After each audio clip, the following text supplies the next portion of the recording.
வணக்கம். தமிழ் வெற்றிலை சமையலுக்குள்ளே போகலாம் வாங்க. இன்றைக்கி நம்ம சேனலை ஃபஸ்ட் டைமாக பார்க்குறீங்க அப்படின்னா சப்ஸ்கிரைப் பண்ணுங்கள், பெல் சிம்பிளை கிளிக் பண்ணுங்கள், ஆல் பட்டனை செலக்ட் பண்ணி விட்டுருங்க. இன்றைக்கி நம்ம என்ன ரெசிபி செய்ய போகிறோம் அப்படின்னா சேமியா பாயசம் செய்ய போகிறோம். ஒரு கடாய் வச்சுக்கோங்க, தேவையான அளவு நெய் சேர்த்துக்கோங்க. ஒரு 5-6 முந்திரி போல் எடுத்து உடச்சி உள்ளே சேர்த்தாச்சு. திராட்சை சேர்த்துக்கோங்க. பிஸ்தா பாதாம் 2 உடச்சி வச்சுருக்கேன், உள்ளே சேர்த்தாச்சு. அதையும் லைட்டாக நெய்யில் ரோஸ்ட் பண்ணிடலாம். அது வந்துட்டு நெய் இல்லாமல் அதை நம்ம ரோஸ்ட் பண்ணதை மட்டும் தனியாக வடித்து எடுத்துக்கலாம். அதே நெய்யில் 50 கிராம் போல் வறுத்த சேமியா நான் எடுத்திருக்கேன், அதுவும் உள்ளே சேர்த்து அடுப்பை ரொம்ப குறைச்சி வச்சுக்கோங்க. அதை லைட்டாக நெய்யில் ரோஸ்ட் பண்ணியாச்சு. இப்போ வந்துட்டு சேமியா வேகிற அளவு தேவையான அளவு தண்ணி சேர்த்துக்கலாம். தண்ணி சேர்த்து இப்போ சேமியாவை நல்லா கலந்து விட்டுருங்க. நெய்யில் நீங்கள் சேமியா வறுத்து பண்ணையில் அது டேஸ்ட்டு ரொம்ப சூப்பராக இருக்கும், மனம் அதிகமாகவும் இருக்குங்க. இப்போ சேமியா வெந்துருச்சு. இந்த டைமில் நம்ம சர்க்கரை சேர்த்துக்கலாம். 50 கிராம் போல் நான் சர்க்கரை சேர்த்துருக்கேன். வறுத்த முந்திரி, திராட்சை, பாதாம், பிஸ்தா எல்லாத்தையும் உள்ளே சேர்த்தாச்சு. 2 ஏலக்காய் போல் எடுத்து பொடி பண்ணி உள்ளே சேர்த்தாச்சு.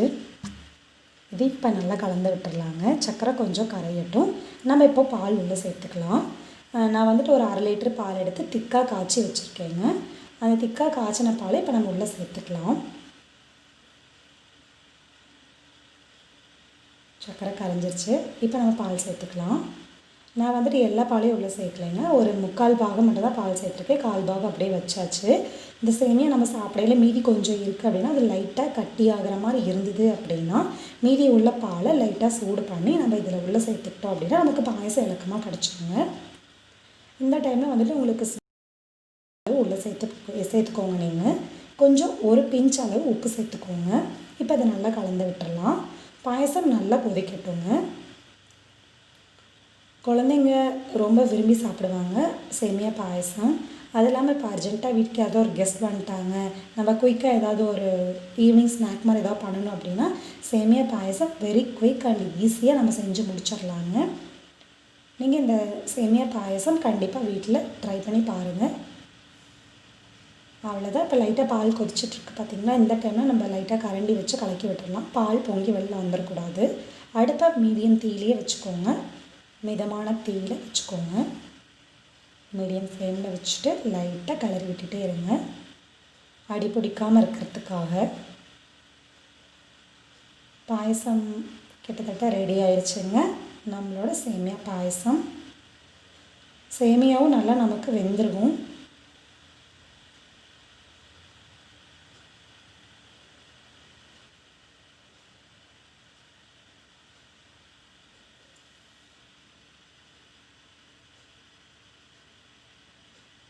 நல்லா கொதிச்சிட்ருக்கு. இந்த டைமில் லைட்டாக கிளறி விட்டுக்கலாம். சேமியாவும் நமக்கு நல்லா வெந்துருச்சுங்க. பாயசம் பாலும் நல்லா நமக்கு கொதிச்சிருச்சு. நீங்கள் ஸ்வீட் பாருங்கள், பார்த்துட்டு பத்தலை அப்படின்னா நீங்கள் இன்னும் கூட கொஞ்சம் ஸ்வீட் சேர்த்துக்கலாங்க.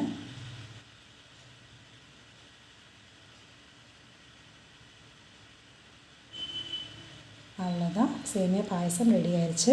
இதை நம்ம வேறு ஒரு பவுலில் மாற்றிக்கலாங்க. நீங்கள் குழந்தைங்க இருக்க வீடு, இல்லை வேறு ஏதாவது கெஸ்ட் வந்துட்டாங்க, இல்லை ஒரு குயிக்காக செய்யணும், ஈவினிங் ஸ்நாக்குக்கு ரெடி பண்ணணும், ஒரு ஃபங்க்ஷன் டைமு அப்படின்னா நம்ம சேமியா பாயசம் செஞ்சு முடிச்சிடலாம், குயிக்காக செஞ்சு முடிச்சிடலாம். நீங்கள் இந்த ரெசிபியை கண்டிப்பாக வீட்டில் ட்ரை பண்ணி பாருங்கள். தேங்க்யூ.